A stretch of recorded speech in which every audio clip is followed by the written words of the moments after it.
donc la réponse de Benoît XVI à cette crise de l'exégèse par l'herméneutique, l'interprétation de la foi. Je commence par le citer.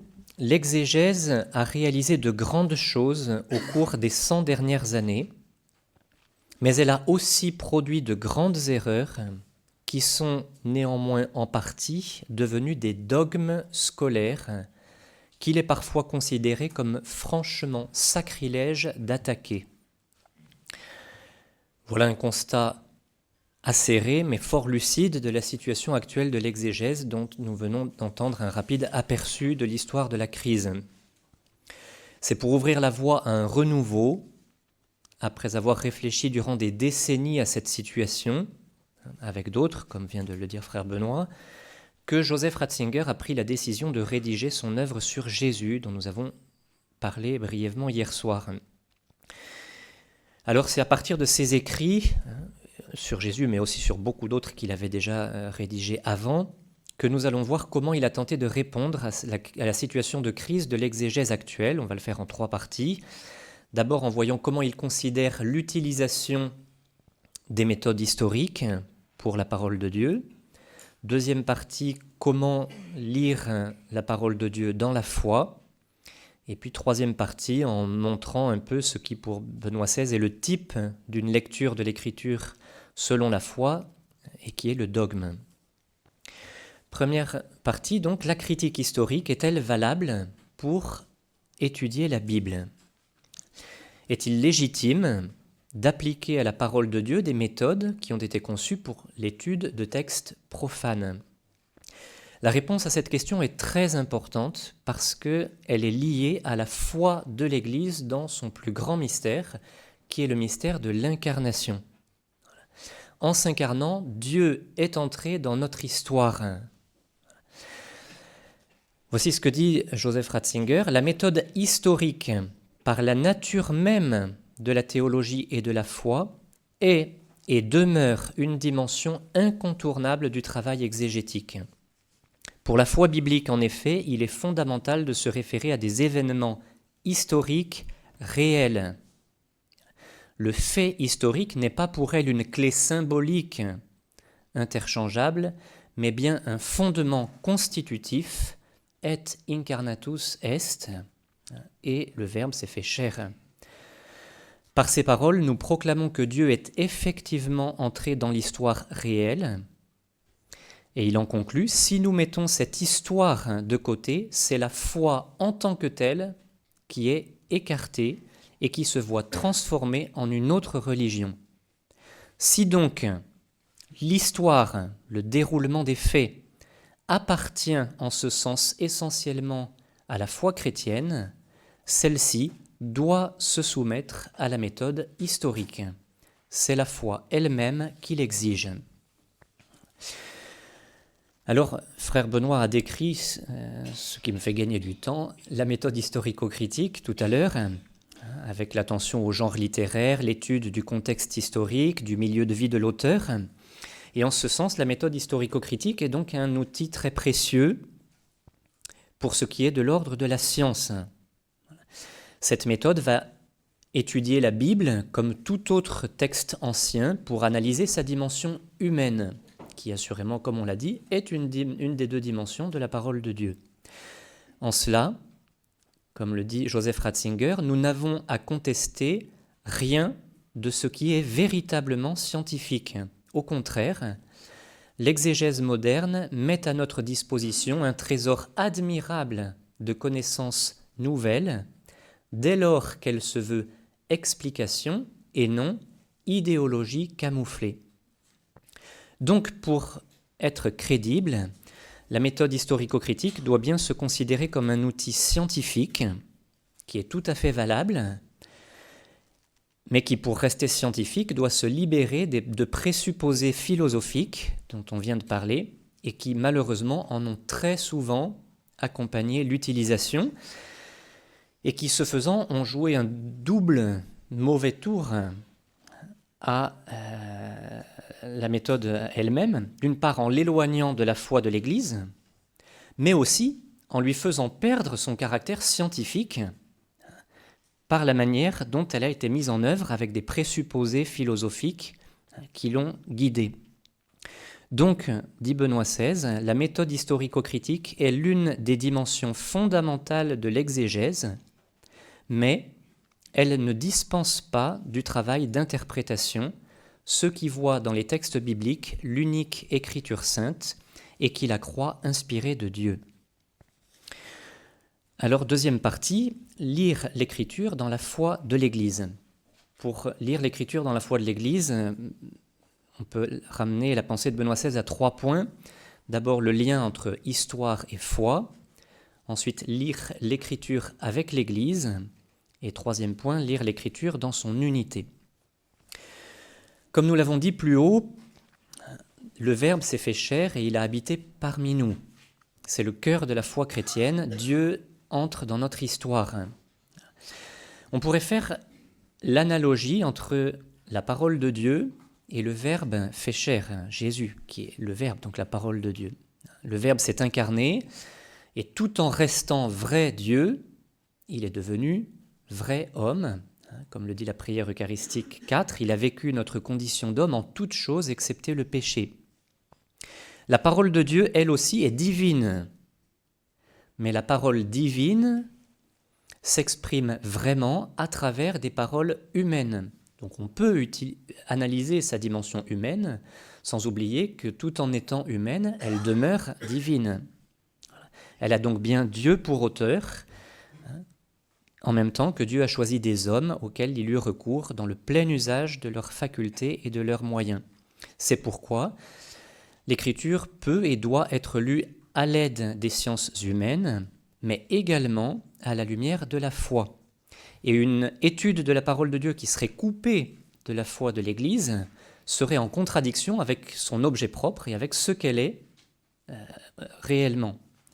Pourtant, il est fréquent aujourd'hui que par un souci mal compris d'indépendance et d'esprit scientifique, on évacue Dieu et la foi de l'Église de l'étude de la parole de Dieu. C'est ainsi qu'on peut assister à des cours d'exégèse de plusieurs heures sans entendre jamais parler de Dieu. Où on passe des heures à disséquer, à trouver les mots crochets, à voir ce qui revient, etc., sans jamais parler de Dieu. Voilà. Deuxième point, donc, lire l'écriture avec l'Église. Pour lire correctement l'écriture, il faut considérer qu'elle a été écrite dans la foi, quoique sans contradiction avec l'histoire. Les auteurs sacrés sont membres du peuple de Dieu, et c'est depuis ce peuple, dans la foi de ce peuple, qu'ils rapportent ce dont ils ont été témoins. Joseph Ratzinger dit « L'écriture étant une seule chose à partir de l'unique peuple de Dieu qui en a été le porteur à travers l'histoire, lire l'écriture comme une unité signifie en conséquence la lire à partir du peuple de Dieu, de l'Église, comme son lieu vital, et considérer la foi de l'Église comme la véritable clé d'interprétation. » Il distingue 3 auteurs en quelque sorte dans la parole de Dieu, 3 sujets de la parole de Dieu. Il y a d'abord l'auteur humain qui a écrit le livre, mais il dit mais cet auteur humain ne peut pas être séparé parce qu'il cet auteur humain savait qu'il n'était pas autonome, mais qu'il était membre du peuple de Dieu et que c'est dans la foi de ce peuple de Dieu qu'il écrivait. Donc c'est le deuxième sujet de la parole de Dieu, c'est le peuple de Dieu. Et ce peuple de Dieu sait qu'il dépend lui-même de Dieu qui lui parle, et c'est le troisième sujet, c'est Dieu lui-même. Donc on doit toujours avoir à l'esprit ces 3 sujets, l'auteur, le peuple de Dieu et Dieu lui-même, quand on étudie la parole de Dieu. Sans cette lecture dans la foi de l'Église, l'exégèse, dit Joseph Ratzinger, devient archéologie, un musée de choses passées.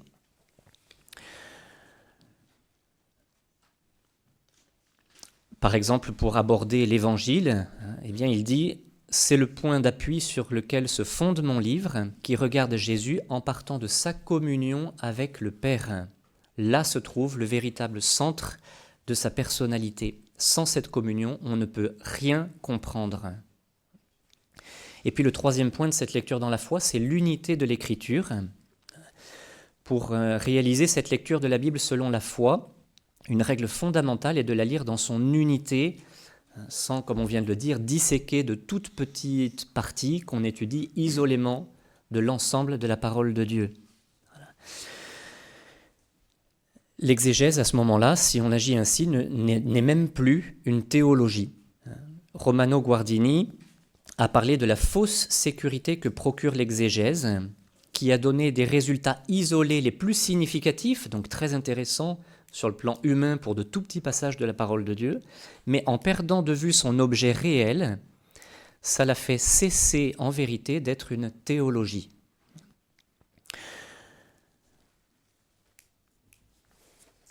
Troisième partie, le dogme, une lecture dans la foi de l'Écriture. Dans son entretien sur la foi, Joseph Ratzinger reprend une expression qui lui est chère, selon laquelle les dogmes ne sont pas des murailles qui nous empêchent de voir, mais tout au contraire des fenêtres ouvertes sur l'infini.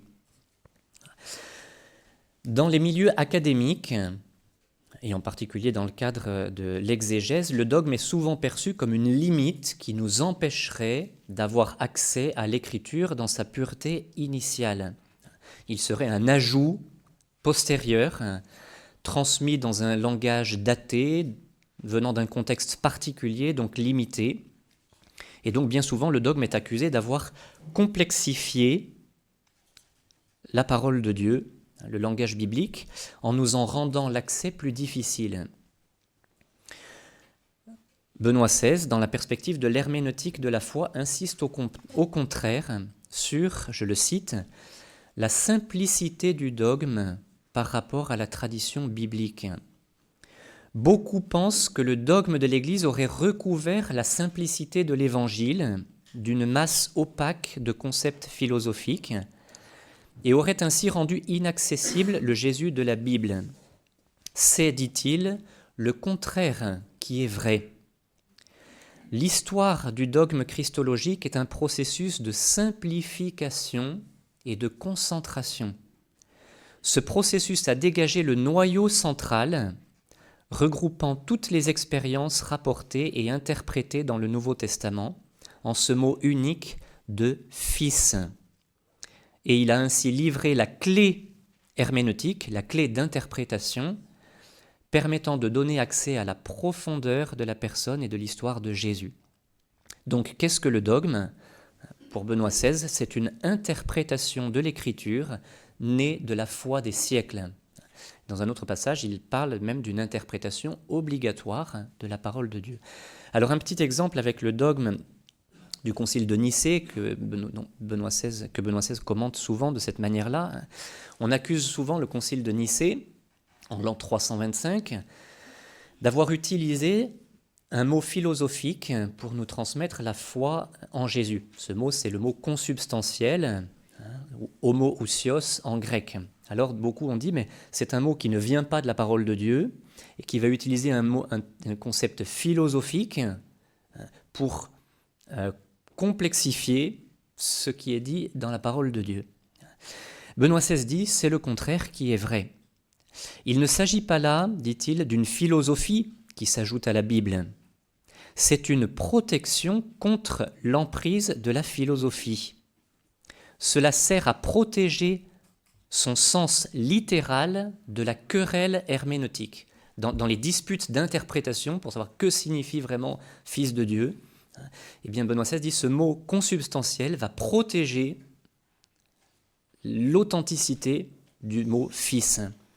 Cela revient à dire, ajoute-t-il, que le terme philosophique consubstantiel n'ajoute rien au Nouveau Testament, mais est, pour ce qui est d'une dimension décisive de son témoignage, la défense de sa littéralité contre tout allégorisme. Parce que beaucoup vont dire, c'est ça la querelle d'interprétation.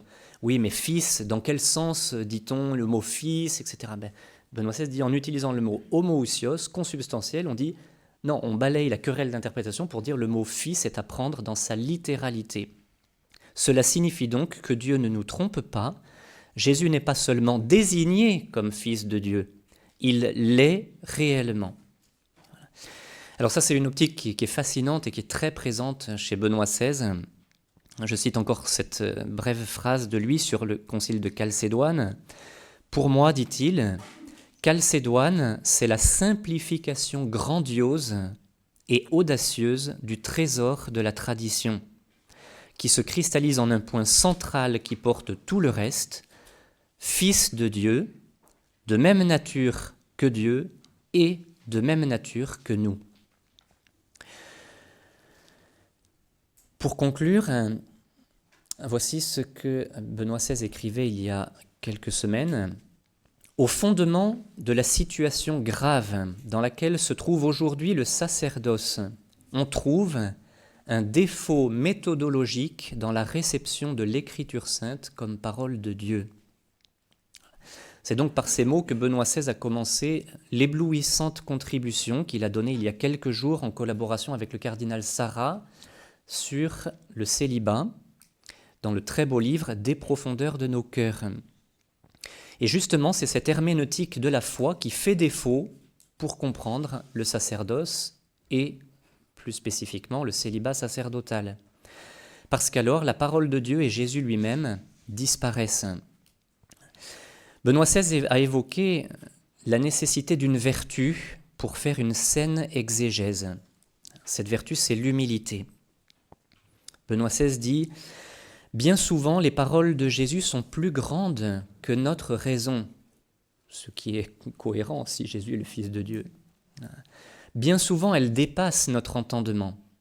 La tentation de les réduire, de les manipuler pour les mettre à notre portée est compréhensible. Une bonne exégèse a au contraire justement l'humilité de respecter cette grandeur qui, par ses exigences, souvent nous dépasse, sans réduire les paroles de Jésus à la mesure dont nous le croyons capable. J'ajoute, peut-être est-ce là la raison pour laquelle Benoît XVI est aussi génial dans sa manière d'aborder l'Écriture, précisément en raison, et je reprends une expression du cardinal Scola il y a quelques années, en raison de la puissance illuminante de son extraordinaire humilité. Pour terminer, nous voudrions, en conclusion de cette présentation, présenter le type d'une mauvaise exégèse. Ce type est exposé dans l'évangile de la venue des rois mages à la crèche, et c'est un passage que Benoît XVI a très souvent commenté dans des homélies à la suite de saint Augustin. Vous vous rappelez, les mages arrivent à Jérusalem, c'est pas à la crèche, à Jérusalem d'abord. L'étoile a disparu, il s'adresse à Hérode pour dire « Où est le roi des Juifs qui vient de naître ?» Hérode ne sait pas, et donc il va faire appeler les scribes pour lui donner le lieu, puisque eux connaissent la parole de Dieu. Je cite Benoît XVI. « Voici les exégètes, théologiens spécialistes des Écritures, qui savent tout sur elles, connaissent toutes les interprétations possibles, peuvent citer tous les passages au pied levé, venant ainsi au secours de ceux qui cherchent. Mais, comme le dit saint Augustin, aux autres, ils indiquent le chemin, mais eux restent sur place. Et ils n'iront pas à Bethléem. Voilà. Finalement, les Écritures ne sont restées qu'un atlas de leur curiosité, une foule d'idées maîtrisables dont ils ont débattu. Mais pour eux, cela reste une connaissance académique qui ne touche pas leur vie. Ils restent en dehors. Ils peuvent donner des informations, ils vont tout de suite dire, c'est à Bethléem, il doit naître, parce que Michée a dit, de toi Bethléem, voilà. Ils peuvent donner des informations, mais l'information ne devient pas formation de leur vie. Voilà pourquoi, pour Benoît XVI, il le dit aussi dans l'exhortation apostolique sur la parole de Dieu, les authentiques interprètes de la parole de Dieu, ce sont les saints, parce que ce sont eux qui ont vécu la parole de Dieu. Donc ils l'ont comprise avec leur intelligence et inséparablement avec leur cœur, et ils l'ont vécue. Car, conclut Benoît XVI, reconnaissons que le Christ n'a pas voulu l'Église pour qu'elle discute la parole de Dieu, mais pour qu'elle soit un lieu où elle se vit.